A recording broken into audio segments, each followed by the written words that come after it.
Hearthstone was released around 11 years ago, and across the years, we've seen many great legendaries released, and we've seen some not so great ones.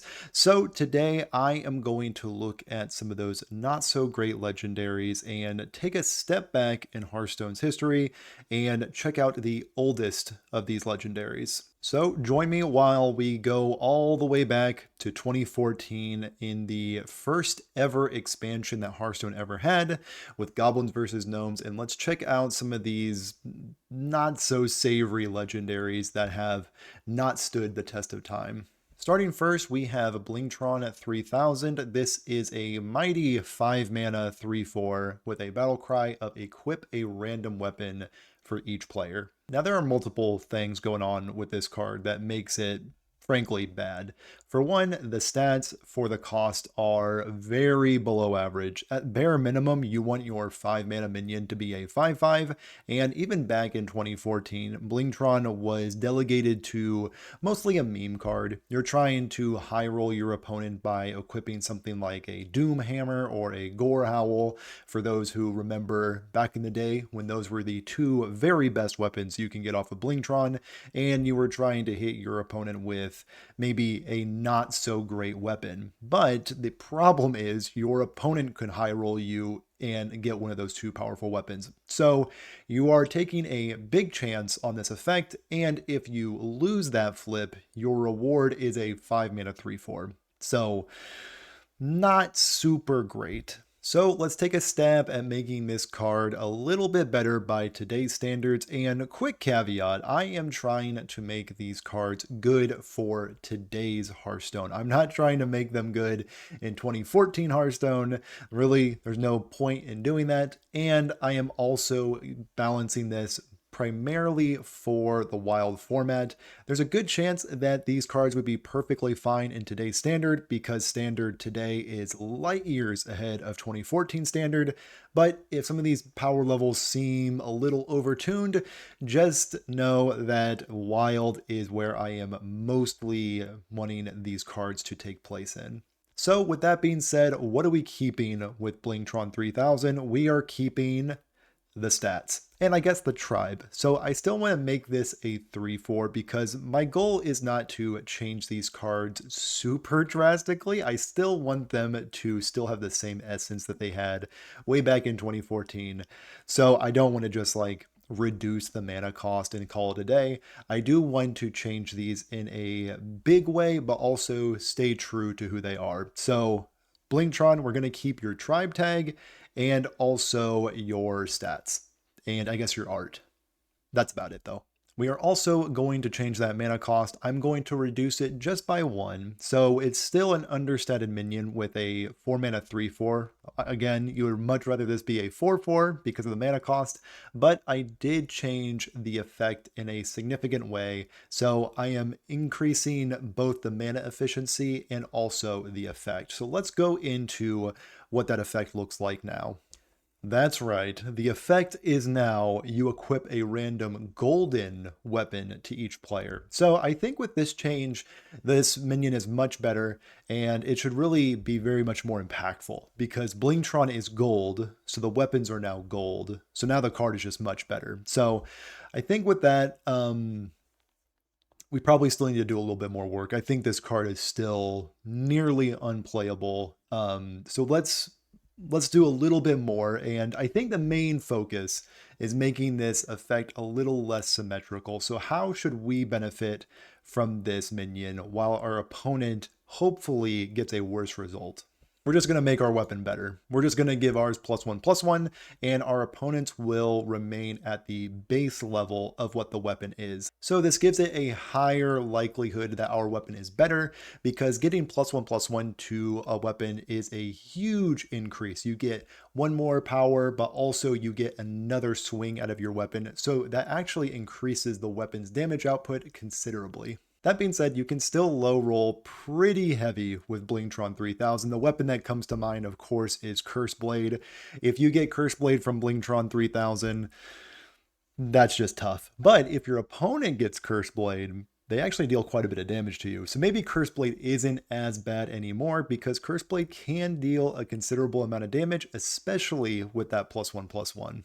So even if you low roll, it's not actually that bad of a low roll anymore because of that +1/+1. And on top of that, your weapon is golden. So that's quite a bit of value.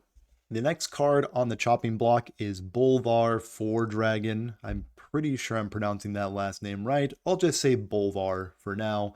This is a 5 mana 1/7. Again, terrible stats for the cost, but we make up for them by having the text of whenever a friendly minion dies while this is in your hand, gain +1 attack. So if you have this in your opening hand and you have a minion die on each turn leading up to turn 5, you will have a mighty 5 mana, I believe 5/7, which is also legendary. So you don't want too much of this effects because that would be way too powerful.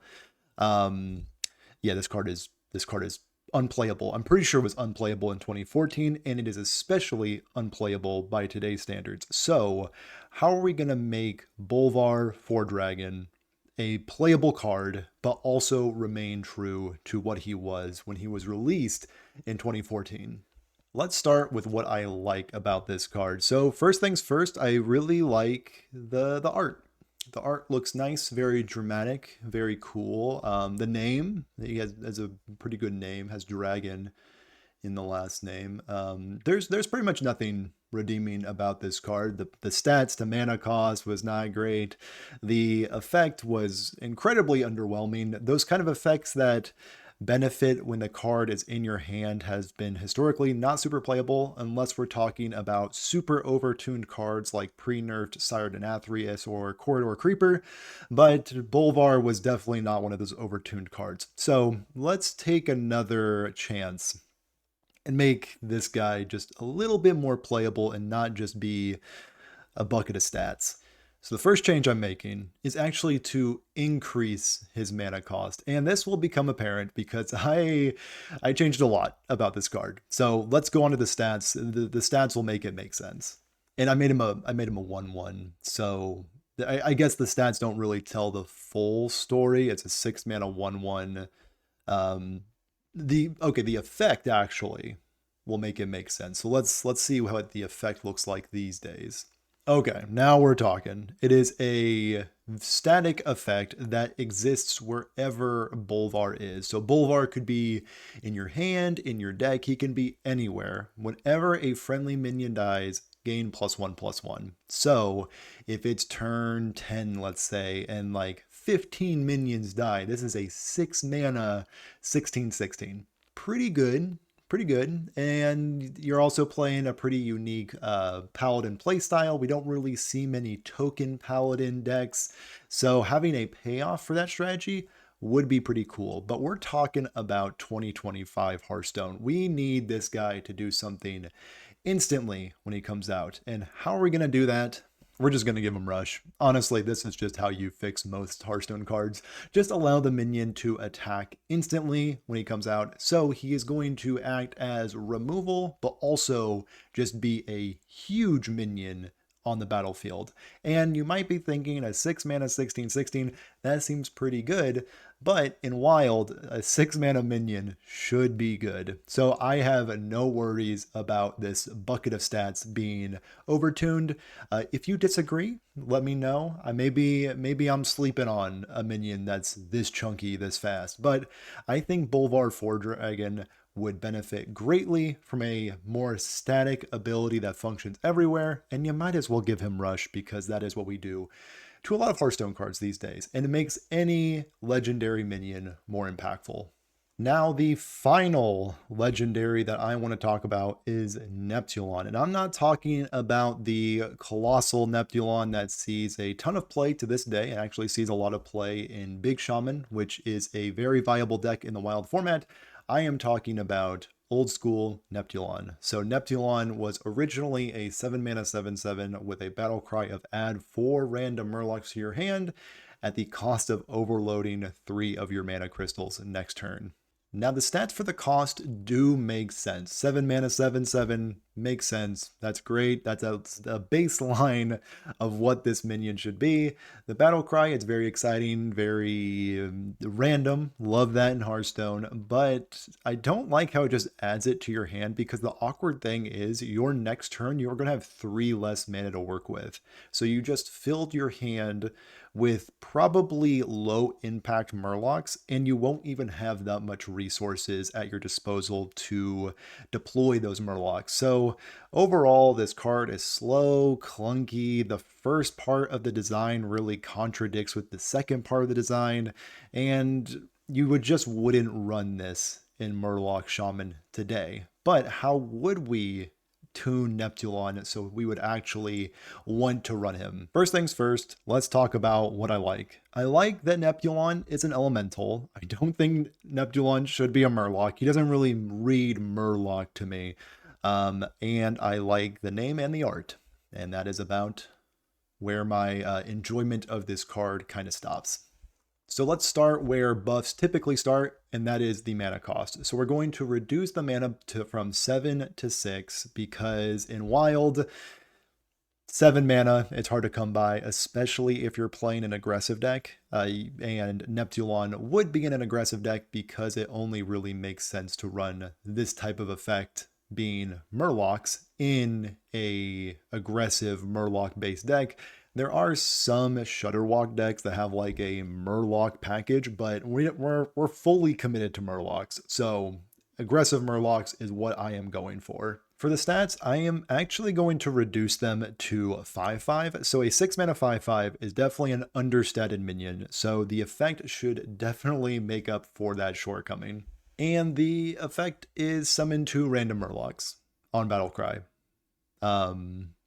Kind of underwhelming, I'll be honest. But you can high roll. There are a collection of Murlocs that are high mana, high impact, but there are also some small understated Murlocs.